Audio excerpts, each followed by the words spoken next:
الحمد لله خلق الأرض والسماوات وجعل الظلمات والنور ثم الذين كفروا بربهم يشركون. الحمد لله خالق الخلق ومسبب الأسباب، أحمده سبحانه وتعالى أن هدانا للدين القويم وجعلنا من أمة خير المرسلين، أمة النبي الأمين، إمام المرسلين وخاتم الأنبياء أجمعين إلى يوم الدين. اللهم صل وسلم وبارك على سيدنا محمد في الأولين، وصل اللهم وسلم وبارك على سيدنا محمد في الآخرين، وصل اللهم وسلم وبارك على سيدنا محمد في الملأ الأعلى إلى يوم الدين، وسلم اللهم تسليما كثيرا. ثم أما بعد، عباد الله، يا أيها الذين آمنوا اتقوا الله حق تقاته ولا تموتن إلا وأنتم مسلمون. To who all believe, fear him, and make sure you don't pass this life without fearness in your heart.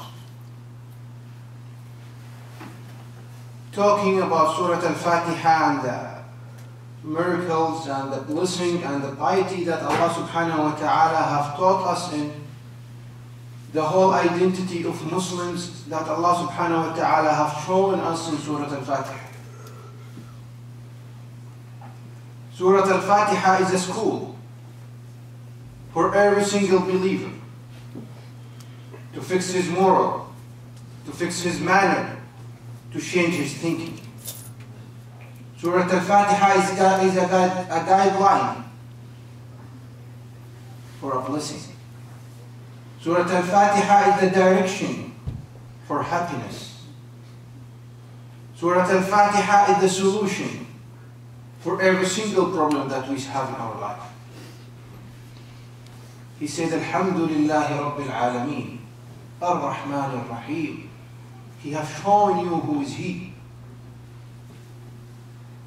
Maliki Yawmiddin. He is giving you one sign of His identity, the royalty. Every single one of us would like to be a royal, would like to be a leader somehow. In your post, you fight all your work career to be a supervisor until you became a leader for a group. And if you are at home, you want to be a leader on your family. Your little two children, each one of them, the elder would like to take the leadership over the younger. This is the nature of human being, everyone looking for the leadership. So Allah subhanahu wa ta'ala is telling you that He is the leader. He is the leader. So your faith doesn't change when the struggle comes to you through in your life. مالك يوم الدين إياك نعبد وإياك نستعين اهدنا الصراط المستقيم صراط الذين أنعمت عليهم. Two things is going on. The direction of worshiping to Allah subhanahu wa ta'ala, the belief of the worship, and the belief of the hidden relation with Allah subhanahu wa ta'ala. إياك نعبد. It's related to the physical worship. وَإِيَّاكَ نَسْتَعِينَ. It's the hidden relationship between you and Allah subhanahu wa ta'ala. The isti'ana you build in your heart. That belief, that feeling inside your heart will let you run through your life safely, with peace of mind. Ista'in. And you will never reach the point of isti'ana if you are not good practitioner of Islam. If you don't make ibadah, you cannot reach the point of isti'ana. Because you have to build it up in your heart. You have to build it up inside you. You have to build it up with your relationship. So you can have the isti'ana. إياك نعبد وإياك نستعين اهدنا الصراط المستقيم. We've been talking about the straight path over and over, and we'll keep talking about the straight path. We all argue regarding the straight path. Every single two Muslims, when they argue about their school of thought, school of understanding, they decide to argue about that. Until we get to the point people doesn't believe in a school of thought, everyone is believing in individual thoughts. Everybody starts to think that he knows how to recite the Quran, he knows how to read the Quran, so he starts to plan for his own school of thought. So many Muslims nowadays like that. So we have liberal and we have all those kind of groups coming out, and we completely discard the people who were closest to the time of Muhammad sallallahu alaihi wasallam. The people who we received our religion from them. If they haven't kept the Quran, by the way, we couldn't receive it like that. If we haven't trusted them in receiving the Quran until this day, we have something wrong going on with us. Because we have believed them in a major thing, which is the Quran, and we've been arguing about their thinking in so many other stuff. It's contradiction.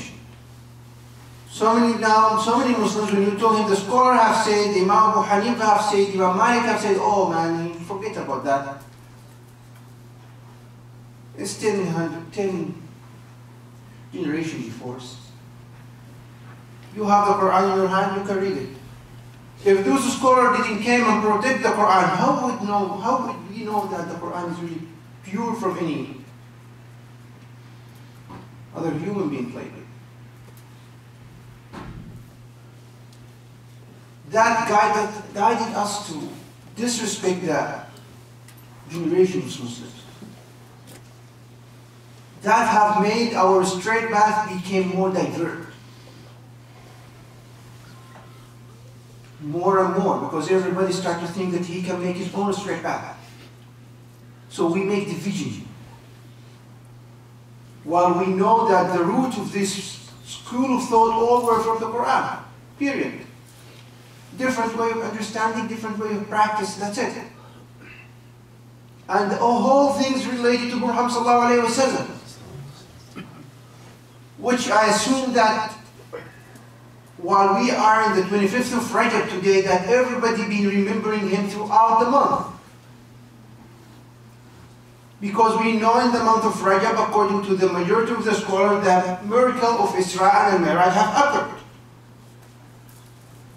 The miracle that we can learn from so much things. The miracle that can teach you what's level your faith is in. The miracle that shows you how your prophet is honored by Allah subhanahu wa ta'ala. It is not the month of Rajab. It's the Isra and al-Mi'raj. Subhana alladhi asra bi'abdihi layla.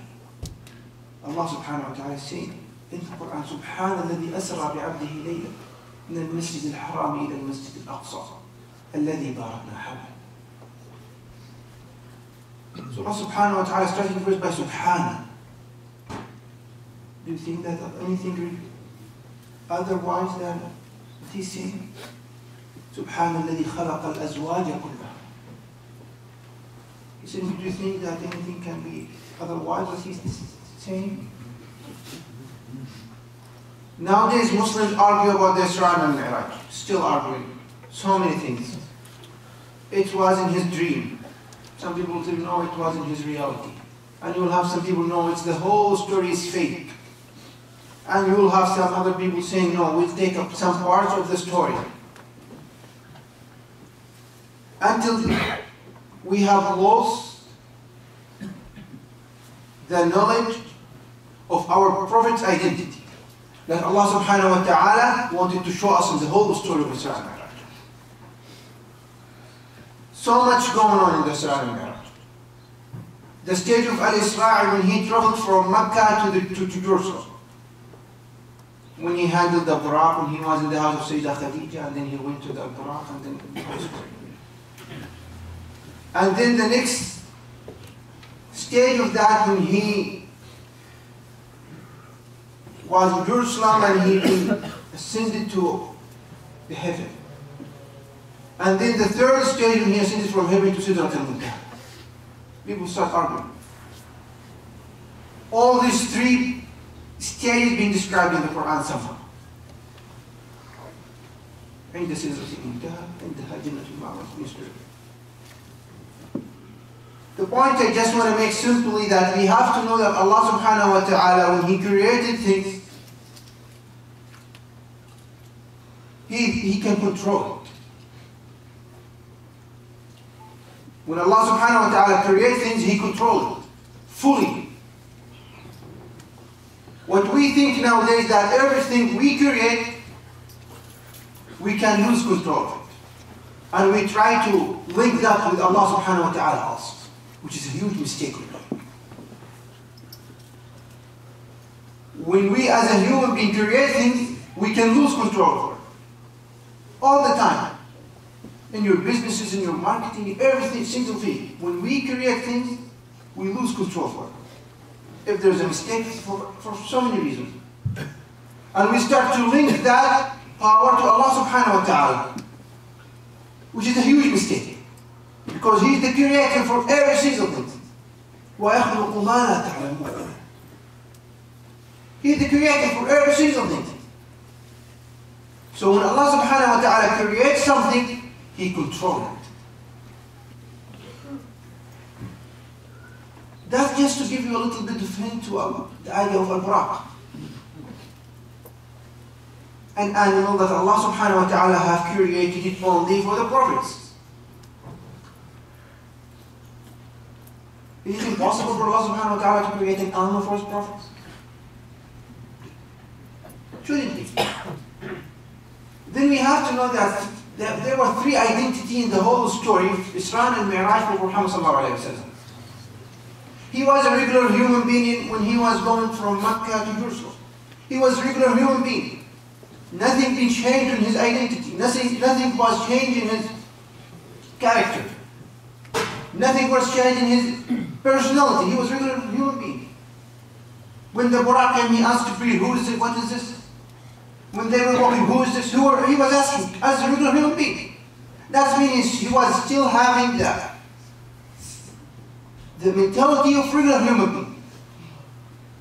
Because he was living, he was doing that trip within the nature of human being. When he was watching, he saw Musa praying beside his grave. Man hada ya Jibreel? قال هذا أخوك موسى قائم عند قبره يصلي. Who is this ya Jibreel? This is your brother Musa standing beside his grave praying. When they arrived to Jerusalem, the Masjid al-Aqsa, he asked him, who is this? What is this ya Jibreel? And he'd been answering him. They'd been asking each other and he'd been replying. So he was regular human being, was asking. When Allah subhanahu wa ta'ala have sended him from Jerusalem to the heaven, his identity or his personality has been changed. He never asked him. When you have seen the Prophet, he never asked, was it this? So Allah subhanahu wa ta'ala have made change in his personality. So he adapted this new nature that he is heading to. So he couldn't ask, so he wasn't in need to ask. Because he was ready for it by Allah subhanahu wa ta'ala power. So Allah subhanahu wa ta'ala made that change into his identity, in his personality, so he didn't ask. And Allah subhanahu wa ta'ala gave him more pious stage and levels. When he passed the stage of heaven and he went to Sidratul Muntaha, he even passes the power of angels. When Jibreel told him, لو ذهبت أنا لاحترق ولو ذهبت لاخترق. If you pass through that state, you will pass through it. But if I would pass, I would be burned. So this is the creation of Allah. And Allah subhanahu wa ta'ala have chosen this prophet for us as a guideline. As a candle we can use in a dark room for our life. Our relationship with him should be built as high as possible. Knowing his story should be as much as important you can imagine in your life. The most thing important for you is to know him. Now the month almost finished. And I'm sure only 1% who have read, and even they know that we are already in the month of Rajab, in the end of month of Rajab, 25th of Rajab today. Almost 35 days for Ramadan. How many people read Isra and Mi'raj? How many people knows what's going on? How many people knows where the question were going that related to you? Remember you about yourself. هذا وأسأل الله سبحانه وتعالى قلت ما قلت صوم فمن الله وإن خطأ من نفسي ومن الشيطان اذكروا الله يذكركم واستغفروه إنه هو الغفور الرحيم.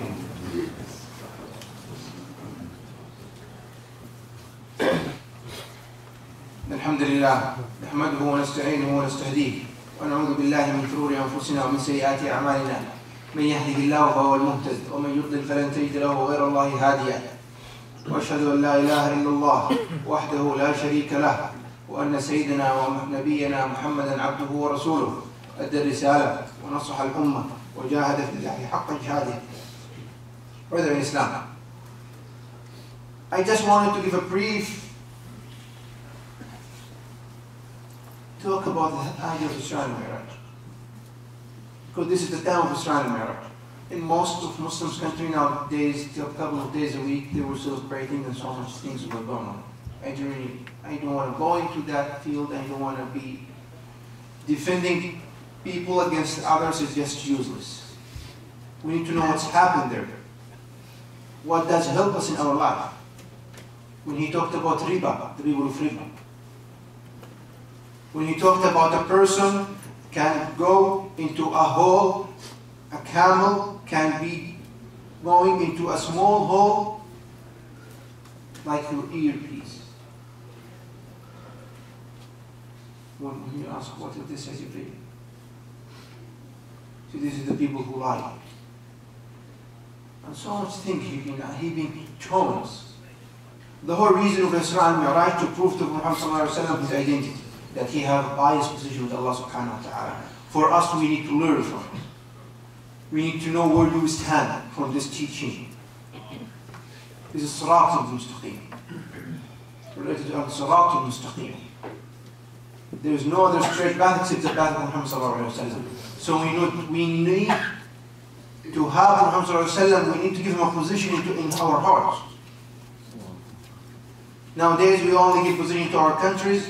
We are very loyal, mashallah, nowadays. We have very loyalty to our parents. Now, the funny thing that you have so many people are very loyal to their wives. But Abu Bakr, oh no, he doesn't have that position to his wife. We get to the point that we are loyal to our wives more than our messenger.